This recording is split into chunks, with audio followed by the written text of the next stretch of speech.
Hey guys, welcome back to my channel. Today we're going to get into the new Pillar fragrance by Yves Saint Laurent. It is an aromatic fougere with a feminine touch. So if you guys are into that, let's get into this fragrance. Mwah.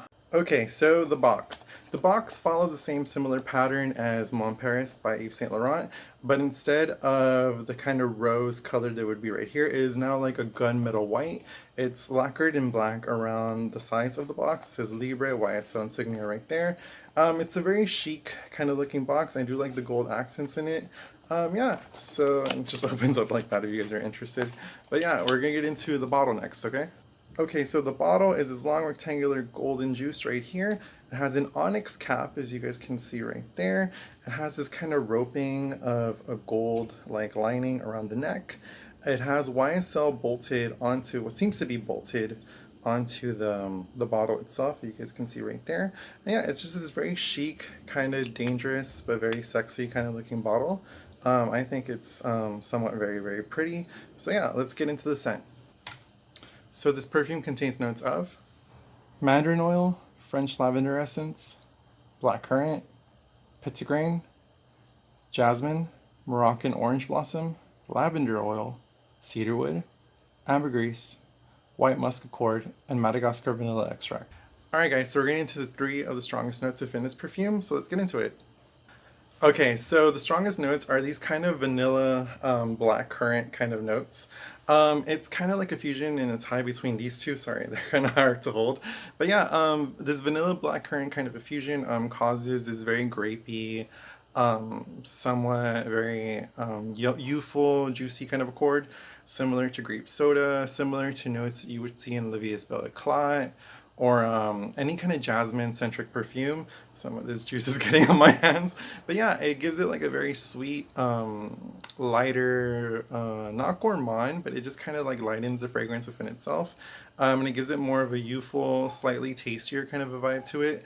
And yeah, like it's very, very helpful to have these notes, and it balances this kind of aromatic fougere, thus not making it masculine, but veering it more towards feminine. We're adding fruits and a much more sweeter vanilla within the current formula and whatnot. And yeah, I can see how this works. Again, vanillin and vanilla are two different things. Vanillin is a lot sweeter. Vanilla is a lot more dense and a lot more raw because it's the actual thing. So I'm not sure which one they use, but with this combined of berry vanilla combo, it gives it like a very, very sweet introduction to the fragrance. Alright, so up next we get this French lavender essence and this lavender oil combo. And yeah, sorry about this, it's just that lavender is kind of out of season. So it's summertime, so it's kind of like dying already, but you can still smell it. But yeah, lavender is just kind of dominant within this fragrance within itself.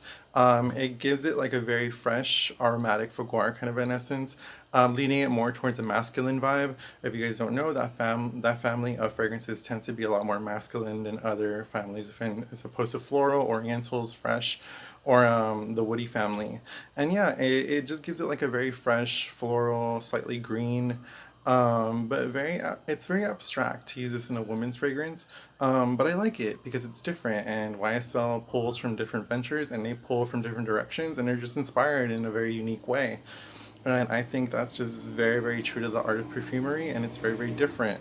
So if you guys like lavender, then get into lavender. But it is a very, very pretty note, and it is very dominant within the fragrance. So if you're not into lavender, probably not for you, but try it out anyways.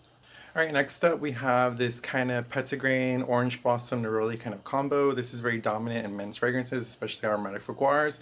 It's kind of what laces this whole like floral, citrus, oriental, woody combination that all of them have. Sorry for holding this. This is French Grey by Elizabeth and James, and I feel like this fragrance reminds me a lot of Libre by Yves Saint Laurent. Sorry, I have it right here. Because they kind of have like that very similar lavender, neroli orange blossom kind of vibe, and they have similar notes to each other. So if you guys can't smell this, and try this. But yeah, orange blossom is a very slightly powdery but fresh kind of a fragrance. It's used in a lot of summer kind of notes. You'd find it predominantly within the Tom Ford's Neroli Portofino line or the Neroli line in general. But yeah, it is a very refreshing kind of aspect, and it is the most dominant, strongest notes within the fragrance.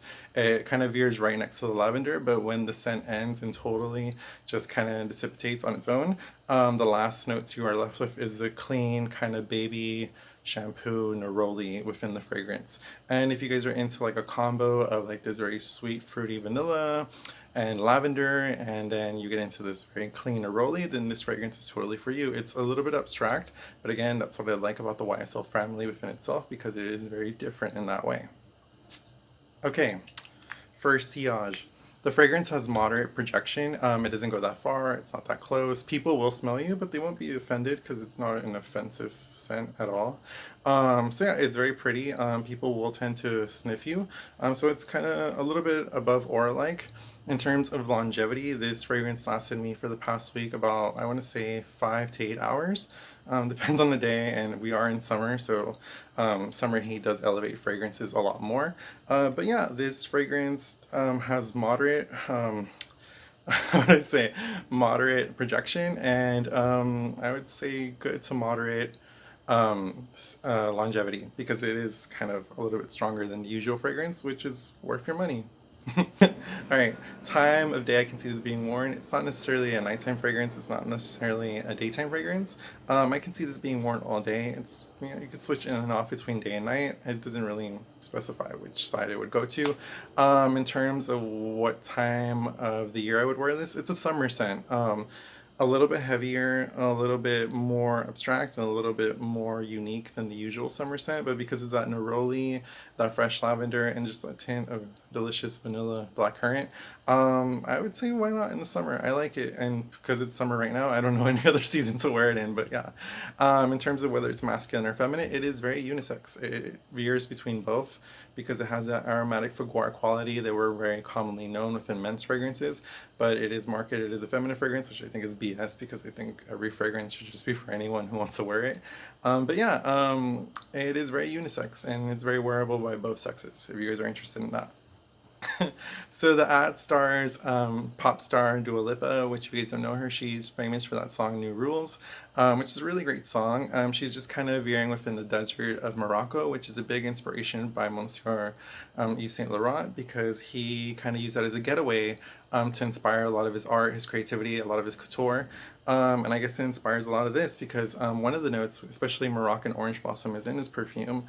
And there's the scenic of the desert, and she's just kind of going on about, and it's Libre and flames behind her. I'll put some stills right here. And yeah, it's a really, really cool, liberating kind of an ad, if you guys are into that. I do like her as the face. She kind of gives like this very exotic kind of a feature into the ad campaign. And yeah, it also features a song by, what's that group's name?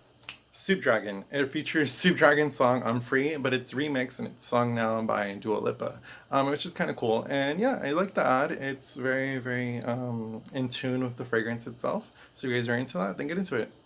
Alright, so just to get into it again, this scent does remind me of Nirvana's French Grey. I know I said that before, but it really does remind me of French Grey by Elizabeth and James.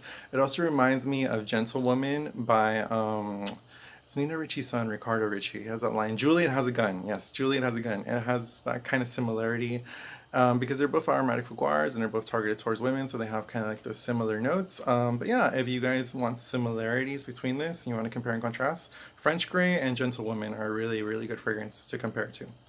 Okay, so impressions I've gotten by friends, families, people.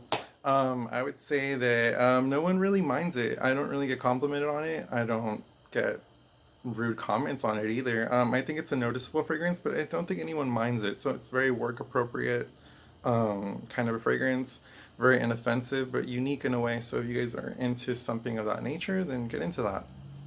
Alright guys, so in conclusion, if you're into a very abstract kind of aromatic fougere with feminine touches again, then Libre is for you. Yeah, it's really kind of just a cool, freeing kind of a fragrance, advertised very, very well, and I enjoy it. Alright guys, I'm Andrew. Stay fresh, stay clean, smell good.